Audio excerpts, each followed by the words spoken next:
নমস্কার বন্ধুরা, knowledge study পয়েন্টে সবাইকে স্বাগত। আজকে আমরা শিখব স্কোয়ার। খুব সহজ, আমরা ছোটবেলায় শিখেছি, এখনো শিখব কিভাবে স্কোয়ার বর্গ করব। তো 1 থেকে 10-এর স্কোয়ার কিভাবে হবে সেটা সম্পূর্ণ একদম সহজ পদ্ধতিতে। 1-এর স্কোয়ার কি হবে?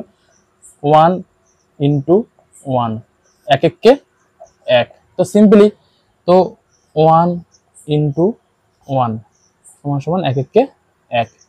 নেক্সট 2-এর স্কোয়ার কি হবে? দেখো, সবাই শিখেছি আমরা 2 ইন্টু 2, 2 দুগুণে 4। তো সিম্পলি 2 ইন্টু 2 সমান সমান 4।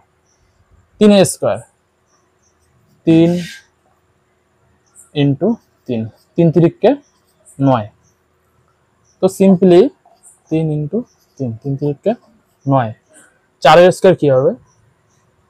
4 ইন্টু 4, 4 4-এ 16। 4 ইন্টু 4, 4 4-এ 4-এর স্কোয়ার 16। 5-এর স্কোয়ার কি হবে? 5 ইন্টু 5, 5 5-এ 25। তো 5-এর স্কোয়ার 5 ইন্টু 5, 5 5-এ 25।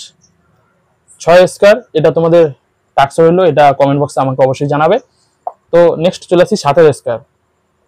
7 ইন্টু 7, 7 7-এ 49।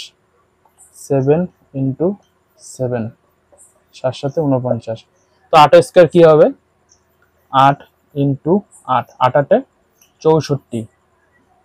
8 ইন্টু 8, 8 8-এ 64। তো 9-এর স্কোয়ার কি হবে বন্ধুরা?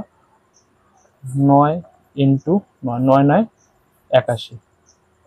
Simply 9 into 9, 9 9 81। তো 10-এর স্কোয়ার কি হবে সেটা আমাকে অবশ্যই কমেন্ট বক্সে জানাবে। তো 1 থেকে 10-এর স্কোয়ার আমি করিয়ে দিলাম। তো ভিডিওটা কেমন লাগলো অবশ্যই কমেন্ট বক্সে জানাবেন। যদি ভালো লেগে থাকে তাহলে লাইক এন্ড সাবস্ক্রাইব করে দেবেন আমার চ্যানেলটিকে।